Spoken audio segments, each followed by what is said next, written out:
we're back for this week. I'm Ms.R. This is Mr. Assiamah and Crystal, and we're here. How was your week? My week was great. We made it through to Thanksgiving, one holiday at a time. The next big one is Christmas, so I'm looking forward to that. But I'm super excited to kind of get some time to spend some time this weekend with my family. How about you, Crystal? How was the week? The week was good. Again, busy, which is also good. I'm also looking forward to Thanksgiving and spending time with my family and just having that extra day off. And ditto. And turkey and stuffing and potatoes and pie and pie and ice cream and yes, all that stuff. Yes, I'm looking for just 3 days off. It feels like a marathon and a lot of, wrapping my head around all the social media platforms and all that. So I'm going to take a digital break this weekend and just, the weather's supposed to be nice. So I want to clean my car, like vacuum it. And, I want to take my dog out for a nice little adventure with the hubby as well. So yeah, just a good weekend to reconnect and just get back in touch with nature. So the question this week, my friends, is brought to us by a grade 9 or grade 10 student, and it's how to build strong, lasting relationships. So really pertinent topic because we need our peer group. So I throw it out there for you two to start. How do you build strong, lasting relationships? You know what I think? I love this question. Whoever asked the question, kudos to you, because I think relationships are foundational to everything that we do. Whether it's you're going to work in the future when you guys pass this stage and you start your career, building a family, getting into intimate relationships. Sometimes just networking. Everything comes down to your ability to build relationships. So relationships, I think, to even it's a big word, but there's also a functional aspect to it. The relationships that you use to, promote, get yourself ahead from a social standpoint, in terms of networking for your career or networking when you're in university or networking in school, just so that you get work done. So that collaborative aspect, that's totally different. And then there's also relationships, that will advance, friendships that will advance, something more intimate into your life. So there's different types of relationships. So I guess today, for our purposes, we're going to be talking about just building relationships while you're in this high school stage of your life. And as much of it that could kind of transfer to some of the future stages. So I just want to kind of start with that just so that we clarify it a bit. Yes, that's good. So right now, we're making friends, but we're also building the skills for being a good friend. Crystal, I mean, like in all different areas of your life, you're going to build different relationships. You're going to have casual relationships, you're going to have acquaintances, you're going to have really good friends, you're going to, like Michael said, there's so many different types of relationships, right? And it's an investment, right? That's not just,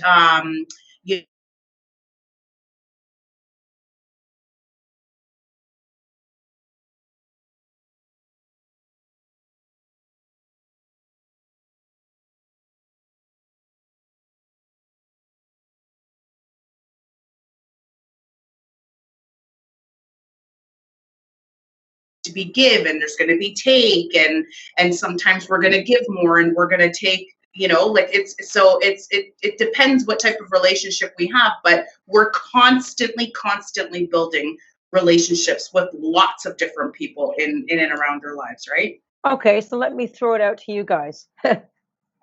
playing host. For the friends you're friends with from like your childhood, mm-hmm. or let's say high school or university,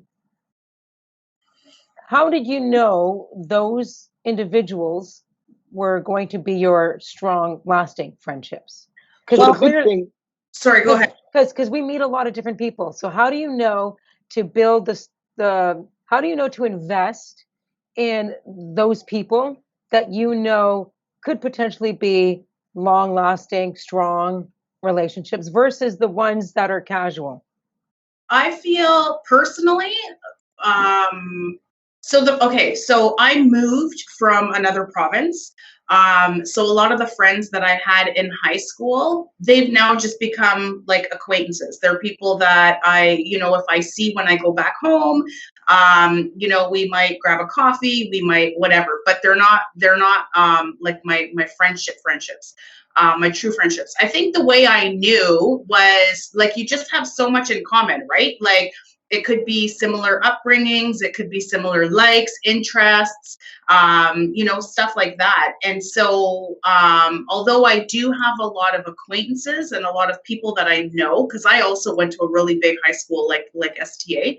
But for me personally, I have one friendship, like one girlfriend whom I've been friends with since I was in grade 7, and she's like one of my best friends. And there's so much more effort put into that relationship now because we live so far, right? So there has to be a conscious effort. When I go back home, I have to see her. We have to go out for dinner, but I don't just see her once. I have to put forth an effort to see her 3 times if I go home for a week.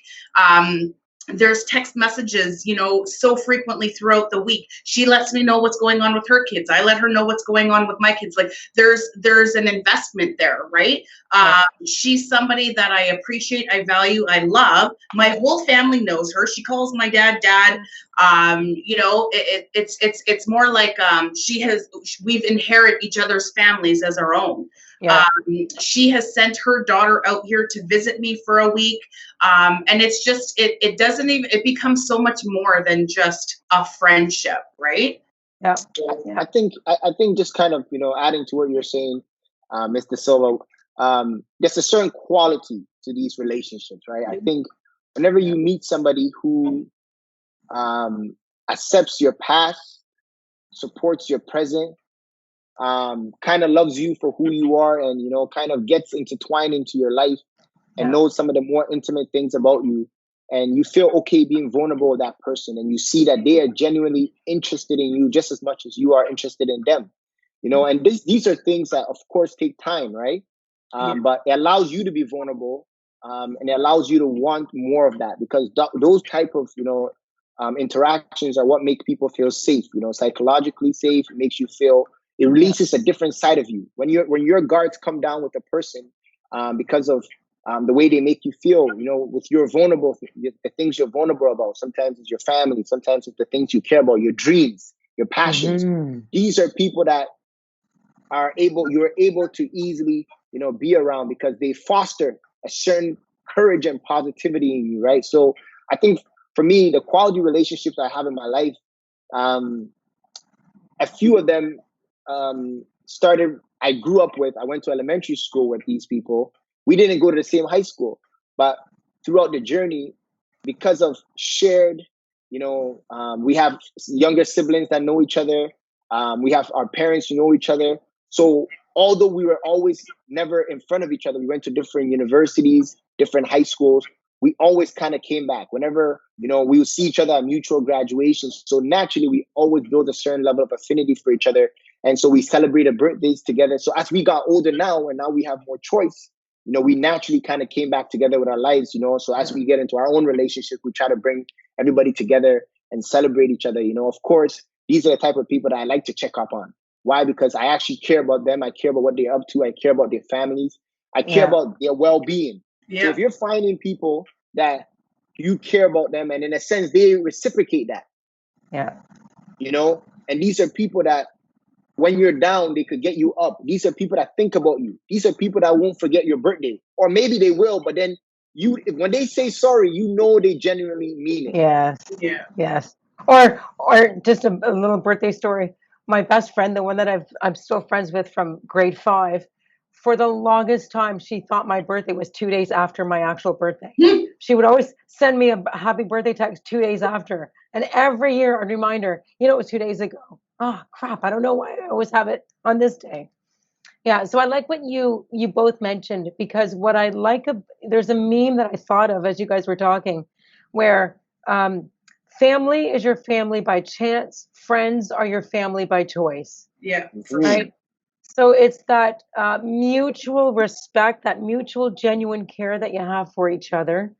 I'm thinking back to, well, this one friend that I've known since I was 10. We're coming up to our 30th anniversary. I'm telling her we need to do a second honeymoon. Um, I'm looking back at the friendship, and we just knew there was we could be vulnerable with each other because we both come from difficult homes where there was just a lot of issues, and we could share that without judgment. There was no judgment. And then at one point, about 10 or so years ago, I was going through so much and I had to sort it out. So I sort of broke up with her for a few months, which scared her, but I did come back to her. So it's that freedom to give each other the space, but to also know that you can pick up where you last left off. And it could be months, it could be years. Um, Crystal mentioned something about, you're going to meet, or we've all been saying this, you can meet a lot of different people. Some will be casual acquaintances, whatever. What I've learned, STA is my third school. So I've been friends with staff at Holy Trinity, at Notre Dame, and here. And I may not be in touch with them every day, but because we work in the same board, it's like time never went by. I could see staff that I worked with at HT, and it was like I was still there. I could see staff from Notre Dame, and we could resume our conversations and laughter and all that as if I was still there. So it's building those skills where if you're not in each other's worlds 24/7, not to be insecure about that, to trust that the bond is still going to be there, even though life happens and it might take us in separate directions. But the minute you see each other, it's like you're back together in grade 12 or, second year university. And you know what? The amazing thing about it is, it's not the quantity. I know right now we're in a social media world where we all look at all the connections that we have, and we're counting numbers. Yeah. It has nothing to do with the quantity, rather the quality, So these are people that, you could count on them. And to build anything quality takes a certain level of commitment and investment, because you have to be very intentional in, how you treat them and vice versa, how they treat you. So I think going back to the question of how do you build lasting relationships, or how do you build quality relationships, rather, I would say the idea is quality relationships, right? Is really making sure you're intentional, you're honest, you're not a person that's flaky. It's making sure that, you put out, because the law of attraction, or, the golden rule, do unto others as you want done to you. You have to be there for people, and a lot of times it starts with you giving, and then you shall receive. There's some people that through your giving, you teach them how to give, just in terms of the way you treat them, right? Because everybody is so different. But I know I've had friends that I would have never thought we would be able to bond, but through how they were, it affected my heart, and I changed, or I was able to find and see value in how they express themselves, right? So if you find somebody that doesn't matter if you're different from them, it has nothing to do with color, it has nothing to do with socioeconomic status. The quality of people, it's inspirational. It's something that you might meet a person that might light you up in a way. That's the type of person you might need to connect with, right? So really, how you build it first takes courage. It takes optimism. It takes an investment, and really just try to look beyond what the eyes can see, right? Because the quality of a person is in the heart. It's nothing that you can see. How a person can make you feel, you could never judge with your eyes. So just take it one step at a time. And an activity I do with grade 9s on retreat is this game called Take a Stand. Anyway, we talk about trust. Which one's more important, trust or openness, honesty or loyalty? And with the trust and openness, I always, they pick their side. And then I say, okay, so before you even talk to a person, or that initial talking to someone, what are the nonverbal cues that tell you can trust someone? And I always bring up, if you're trying to talk to them and make a connection, and they're more concerned with what's going on their phone, then they're not really caring about you. Or how do they talk about the people who aren't there?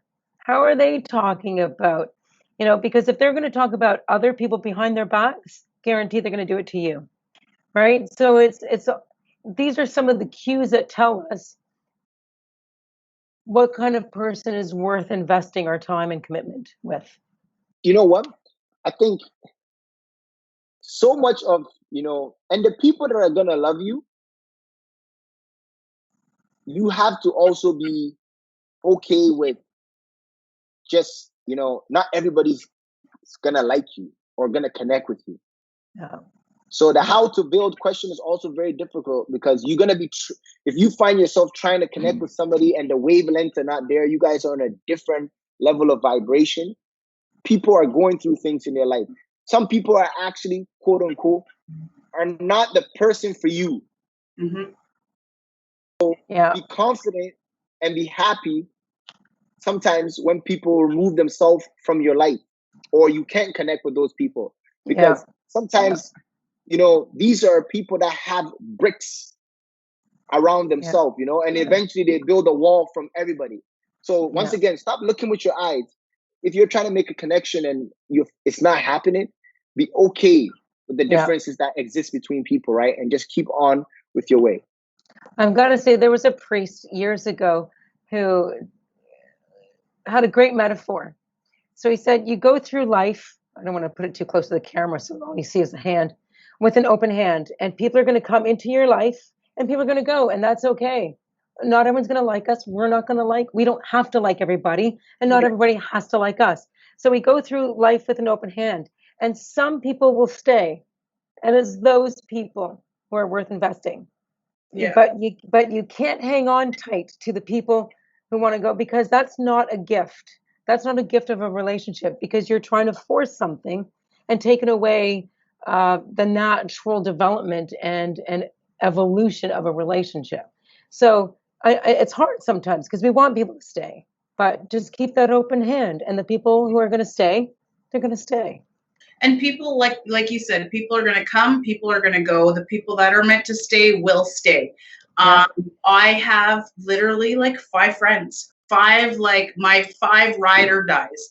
And those are the people that I will share everything with.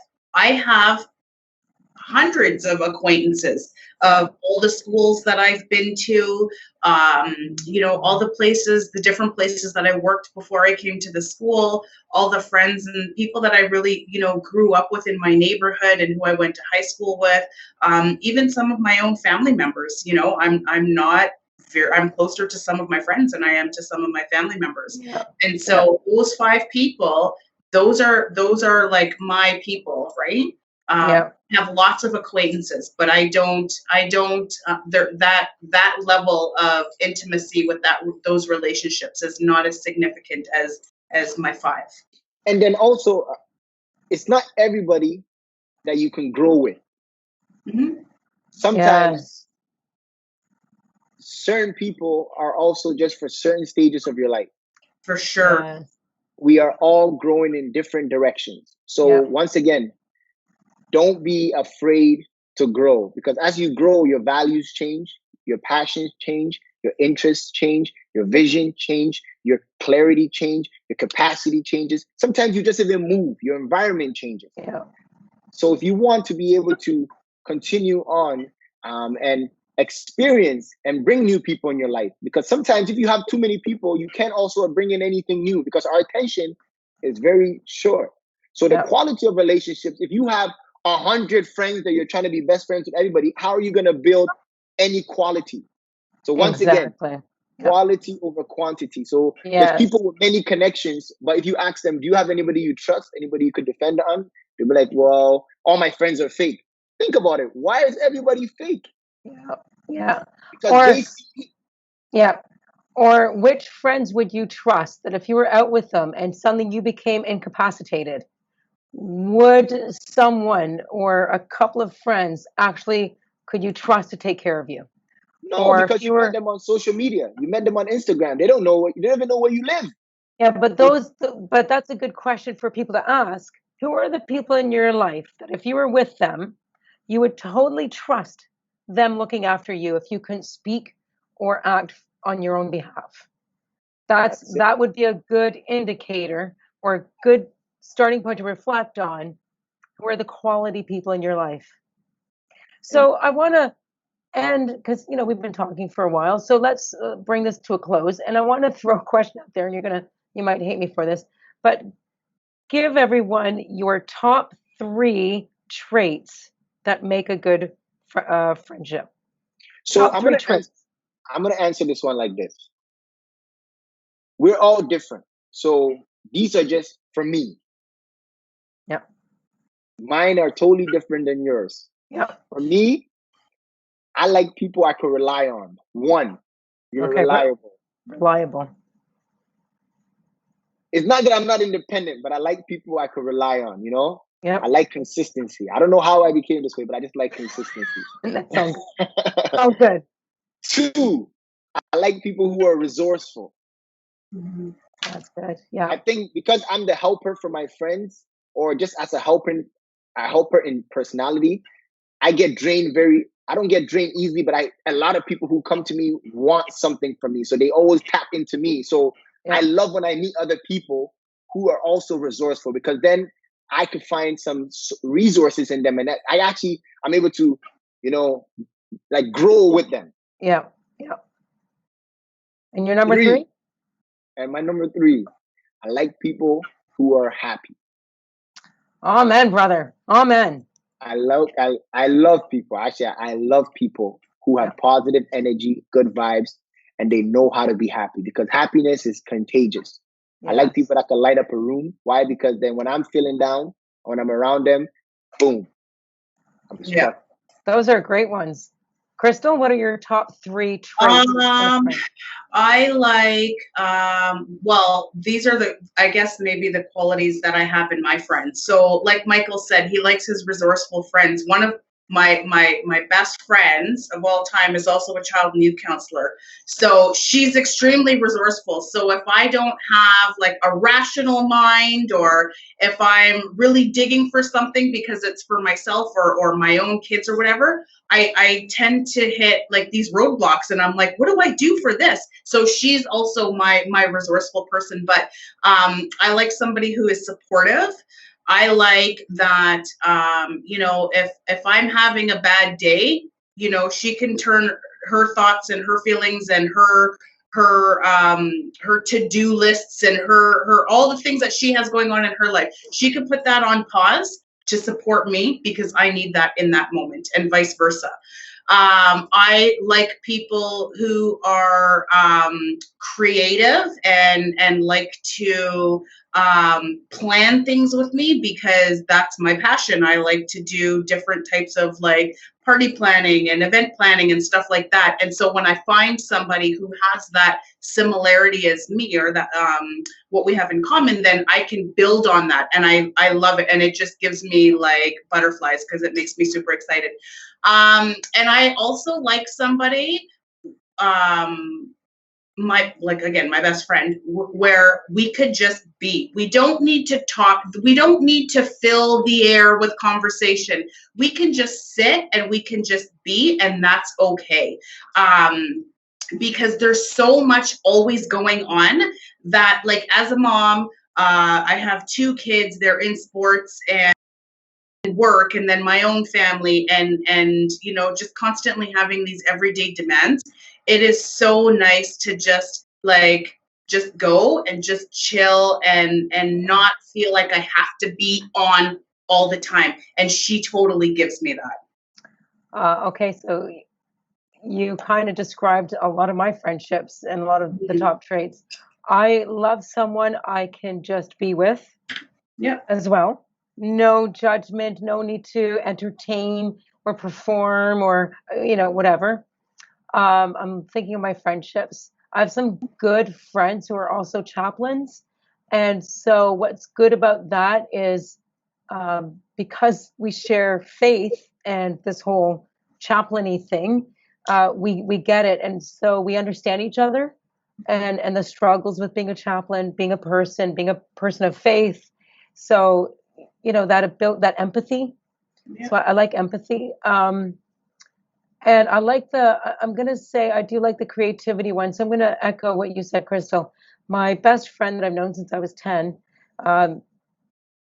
it was through her creativity that over the years I got to access parts of my personality that I didn't know was there. For So sure. I like friends who can gently introduce me to new things, but trusting, I can trust them and not be totally left in, left field. They guide me through it, and it's like, oh, I didn't know that I like this. So yeah. So ours sound like we could all get along. It's like a carbon copy. We're totally gonna get along. Well, that's it. For those of you watching at home, my new friend this year is Crystal. We've been working a lot this year. And well, you're my new friend too. Yeah, so you can still make new friends when you're our age. Exactly. And you know what?